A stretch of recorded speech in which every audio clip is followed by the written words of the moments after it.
This is part 2 of our lesson on L. In this lesson, we're going to practice making L in the middle of words.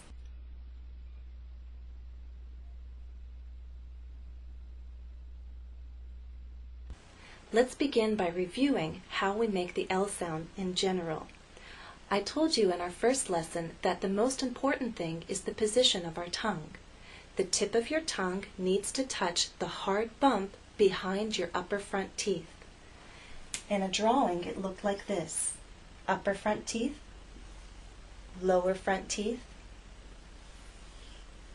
This is that hard bump behind your upper front teeth, and this is the roof of your mouth. The tip of your tongue needs to touch that hard bump behind your front teeth. That's the main point of contact. Okay. Now, the sides of your tongue are down so that air can flow on both sides of your tongue.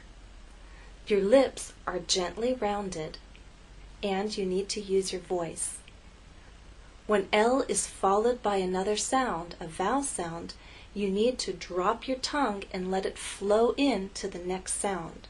Our examples in the first lesson were laugh, lap. The tip of your tongue dropped to make the next vowel sound. Lap, laugh. Now we're going to look at words where L has a vowel before it and a vowel after it. For example, in the word alive.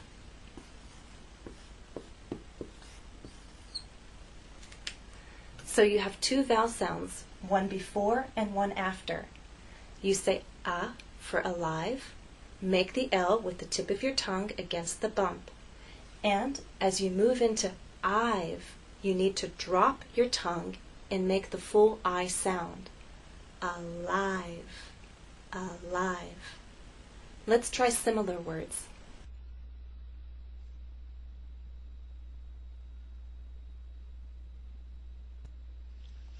Exercise 1. Listen and repeat after me. Alive. Smallest. Tallest. Olive. Ceiling. Feeling. Palace. Calling. Falling. Polite. Valley. Chilly. Balloon. Yellow. Belong. Below. Pillow. Hello. Now let's try some phrases.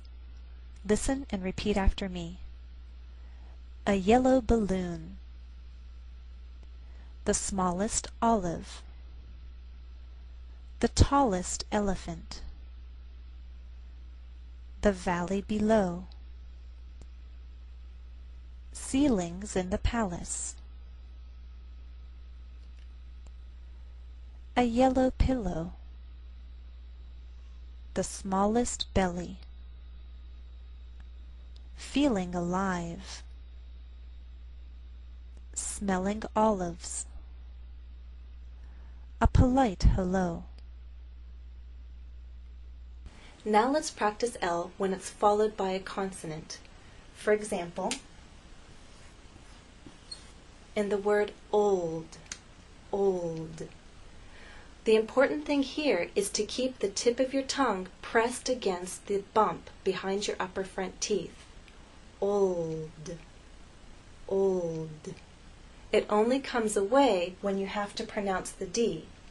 Old. But to get that L sound, you must keep it pressed against that bump, and there should be vibration the whole time, from the O to the L and finally into the D. Old. It's important to make the L long enough so that it's heard. If you try to say this word too quickly, people may not hear your L.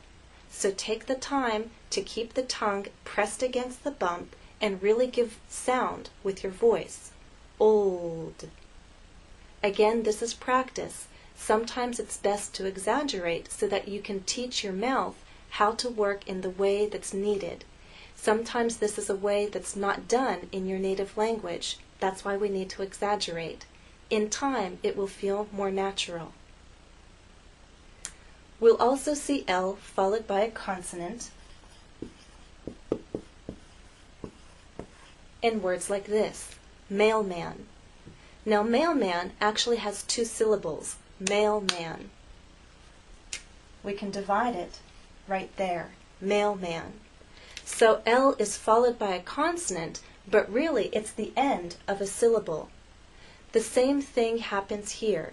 You need to keep the tip of your tongue pressed against the bump behind your upper teeth. Mail, man. It only comes away when you finally get into the second syllable to make the M. Mail, man. So let's now practice words that are similar to old and mailman.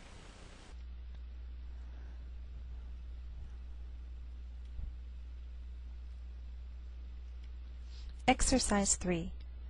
Listen and repeat after me. Mailman, dolphin, healthy, always, railway, hallway, welcome, bald, belt, felt, wild, milk, help, helper, golfer, wolf, oldest, bold, cold, folded, field,